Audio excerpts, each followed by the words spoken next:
नमस्कार बंधु बान्धवीসকল मोर YouTube channel Manju एसामिज किचेनत सकलोके स्वागतम जनाइছোঁ। আজি মই বনাবলৈ লৈছোঁ দৈৰ সৈতে মাছৰ কাৰী বা মাছৰ আঞ্জা বুলিব পাৰি। আহকচোন চাওঁ কেনেকৈ বনাওঁ।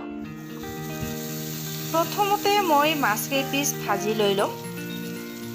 এইখিনি মোৰ ভজা হৈ গৈছে। এতিয়া মই এইখিনি নমাই থৈ দিম। মই দুটা পিয়াজ কাটি লওঁ। ঠিক দেখুৱা ধৰণে মই একেবাৰে সৰু সৰুকৈ পিয়াজখিনি কাটি লওঁ।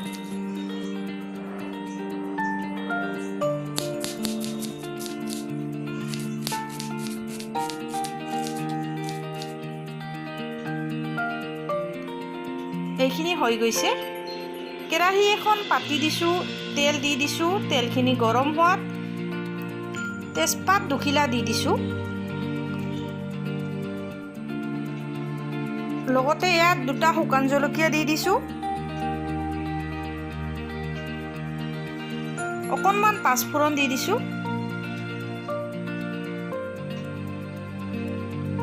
আৰু কেইটামান জিৰা। এইখিনি মই অলপ সময়ৰ কাৰণে ভাজি ল'ম।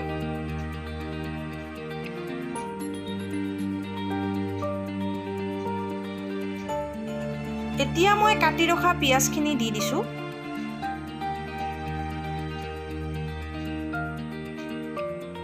পিয়াজখিনি ৰঙচুৱা নোহোৱালৈকে মই ভাজি থাকিম। মই জুইৰ ফ্লেমটো একেবাৰে কমাই দি দিছোঁ।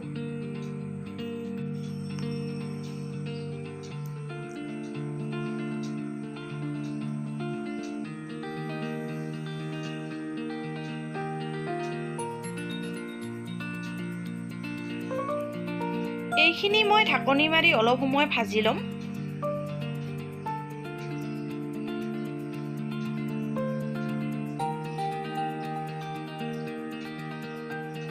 এতিয়া মই মছলাখিনি যোগাৰ কৰি লৈ ল'ম। ইয়াৰ কাৰণে এয়া মই নহৰু লৈ লৈছোঁ। লগত এয়া আদা লৈ লৈছোঁ। দুটা জলকীয়া লৈছোঁ আৰু এটা বিলাহী লৈ লৈছোঁ। মই বিলাহীৰ গুটিখিনি আঁতৰাই দিছোঁ। এইখিনি মই ভালদৰে এটা পেষ্ট বনাই লৈ ল'ম। এতিয়া মই পেষ্টখিনি ঢালি দি দিছোঁ। এইখিনি ভাজি ল'ম যেতিয়ালৈকে বিলাহী আদা নহৰুৰ কেঁচা গন্ধটো গুচি নাযায়।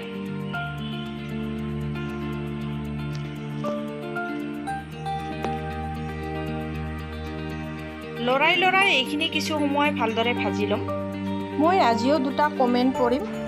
প্ৰথমটো মই পঢ়িবলৈ লৈছোঁ, অঞ্জনা দেৱীয়ে লিখিছে, বহুত ভাল লাগিছে চাই, ধন্যবাদ থাকিল, মোক এনেকৈ ছাপোৰ্ট কৰি যাব বুলি আশা থাকিল। আৰু এয়া দীপা নাথে লিখিছে, নাইচ, ধন্যবাদ থাকিল মোৰ ৰেচিপিসমূহ চোৱাৰ কাৰণে আৰু আগলৈ চাব বুলি আশা থাকিল। বহুতে মোৰ ৰেচিপিসমূহ চাই যায় আৰু লাইক কৰিব পাহৰি যায়, গতিকে লাইক এটা কৰি দিব। এইখিনি দেখিছে প্ৰায় হৈয়ে গৈছে ভজা।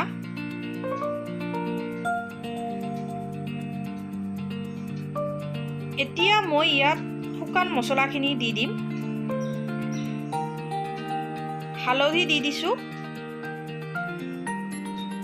এয়া জিৰা গুড়ি, জলকীয়া গুড়ি আৰু ধনিয়া গুড়ি দি দিছোঁ। এইখিনি মিলাই ভালদৰে ভাজি ল'ব লাগিব। মছলাখিনি ভালদৰে ভাজি ল'ব লাগিব, তেতিয়াহে এটা ভাল টেষ্ট আহিব এই আঞ্জাখনত। এতিয়া ইয়াত মই দৈখিনি দিব পৰা হৈ গৈছে। মই দৈখিনি ওলাই লৈছোঁ। এইখিনি মই ঘৰতে পাতি লোৱা দৈ।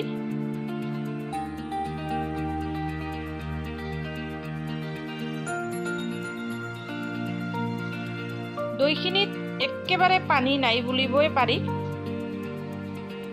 এয়া 2 চামুচ মই লৈ ল'লোঁ, 3 চামুচ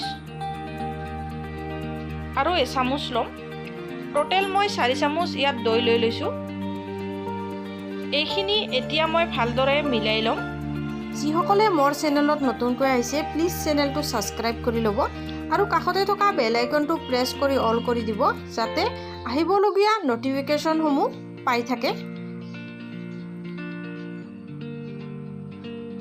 এইবাৰ মই দৈখিনি মিলোৱা হোৱাত মছলাখিনিৰ ওপৰত দি দিছোঁ।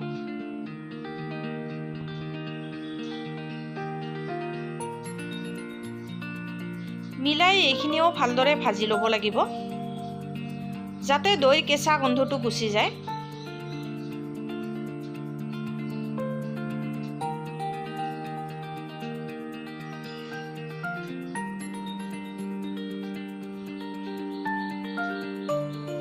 এতিয়া মই ইয়াত সোৱাদ অনুসৰি নিমখ দি দিছোঁ। আপোনালোকে যিমান গ্ৰেভি ৰাখিব বিচাৰে সেই হিচাপত নিমখ দি দিব। এতিয়া মই ঢাকনি মাৰি কিছু সময় এইখিনি ভালদৰে ভাজি ল'ম। দৈৰ পৰা পানী ওলাই গৈছে, এইখিনি মই শুকাই ল'ম। যেতিয়ালৈকে পানীখিনি শুকাই নাযায় তেতিয়ালৈকে মই ভাজি থাকিম।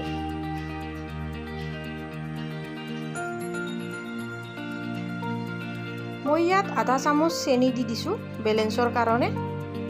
কাৰণ মই ইয়াত বিলাহীও ব্যৱহাৰ কৰিছোঁ, যেতিয়া টেঙা হ'ব পাৰে, লগতে দৈ।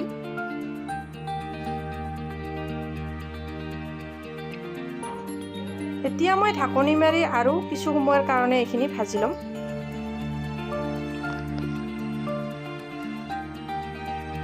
এইখিনি প্ৰায় ভজা হৈ গৈছে, পানীখিনি শুকাই গৈছে। দেখিছে মছলাখিনিৰ পৰা তেল বিৰিঙি আহিছে।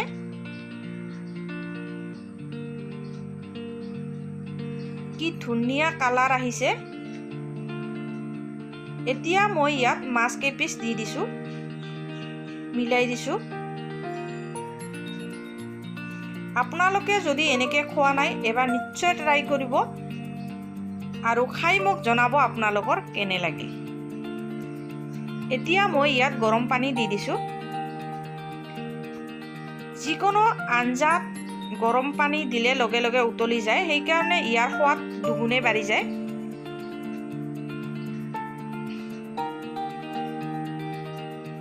দেখিছে এইখিনি উতলি আহিছে। এতিয়া মই ঢাকি কিছু সময় এইখিনি সিজিব দিম।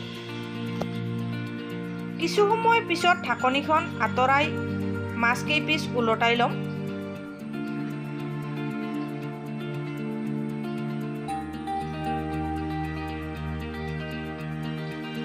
দেখিছে মোৰ পানীখিনি কমি আহিছে।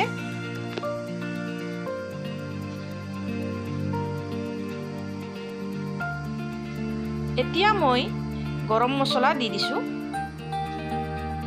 মিলাই দিছোঁ।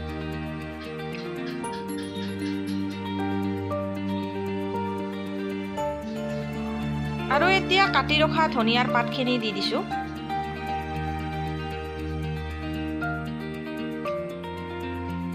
আৰু লগত দুটা জলকীয়া দিছোঁ।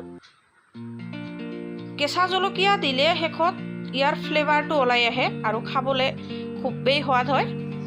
হৈ গৈছে, এতিয়া নমাই থৈ দিম।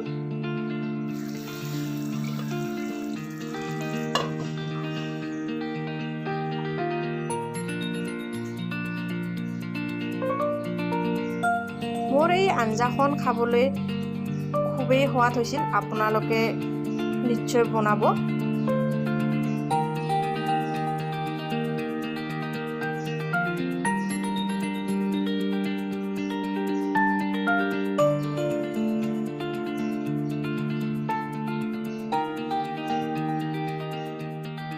মোৰ এই ৰেচিপিটো চাই আপোনালোকৰ কেনে লাগিল নিশ্চয় জনাব। আৰু যদি ভাল লাগিল লাইক কৰিব, শ্বেয়াৰ কৰিব, কমেণ্ট কৰিব, লগতে ছাবস্ক্ৰাইব কৰিব বুলি আশা থাকিল। ধন্যবাদ।